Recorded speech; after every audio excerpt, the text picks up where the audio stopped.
principled leadership, and it certainly does not deserve our trust. In Santa Fe, we're experiencing a moral train wreck, and it is costing the taxpayers money and confidence. To lead us out of this moral crisis, I will pursue recurring, mandatory ethics training for all public employees from the top down.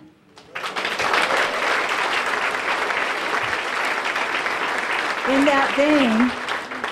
that vein, I will encourage and reward whistleblowers who share my goal of eliminating from government arcane or failed hiring practices and administrative practices and a number of other abuses. I will establish high standards in state business practices to eliminate both the real and perceived conflicts of interest.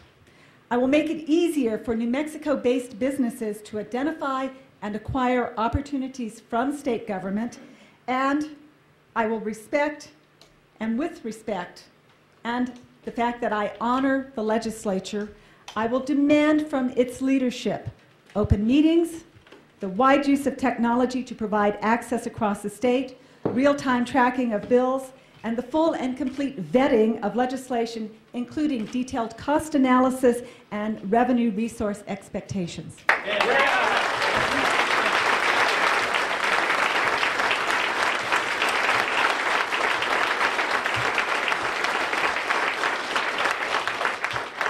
You know, I took a camera, actually it's more like I schlepped a camera, but I took a camera to the legislature so New Mexicans could participate in their government. I took a webcam into the legislature because New Mexicans have a right to know. Right. That effort had a positive effect, but there is so much more to be done. One of the things that I can assure you of when I am governor on a regular basis, my cabinet meetings will be accessible to the public.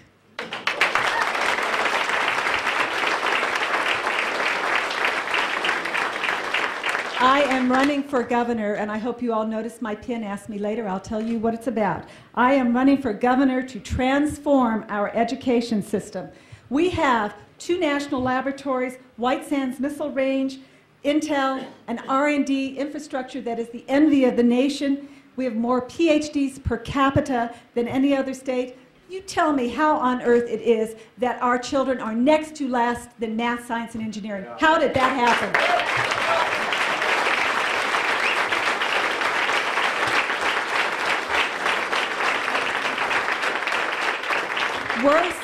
Worse, or perhaps amazingly, we are systematically denying knowledge to our children. Over the last 20 years, New Mexico has progressively gotten worse outcomes in education. Over the last 10 years, our student population has only increased by 3,200 students, but our adult employees of the education system have increased by 5,400 individuals. Something is wrong. Something is wrong. And so our students are dropping out and checking out of our education system at an alarming rate. Ladies and gentlemen, there is something terribly, terribly wrong.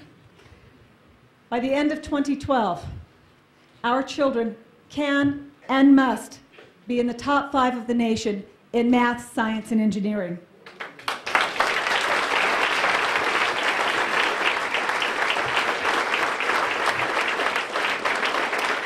Regardless of background, income level, or ethnicity, I know our kids are smart and they can accomplish this goal. It is about attitude, it is about expectations, and it is about believing in ourselves. I have a vision, I have a plan, and together we can do this.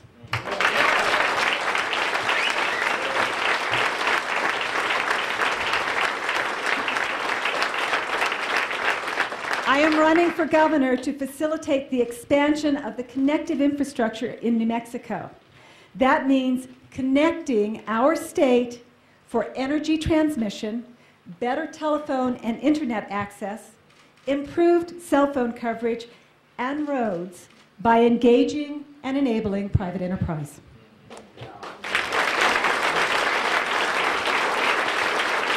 You know, generating electricity from wind and solar and other alternate forms of energy is terrific, but it absolutely means nothing if you can't get that power to market.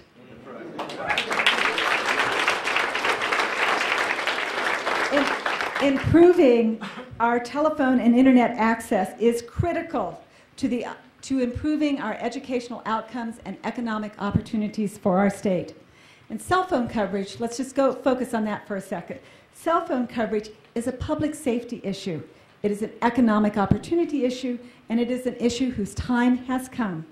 And roads that are passable year-round are crucial. By focusing on the power of connectivity, and by you and me, we, the people of New Mexico, participating and connecting, we can overcome our geography, honor our environment, enhance our education, and improve our economic well-being. New Mexico deserves nothing less.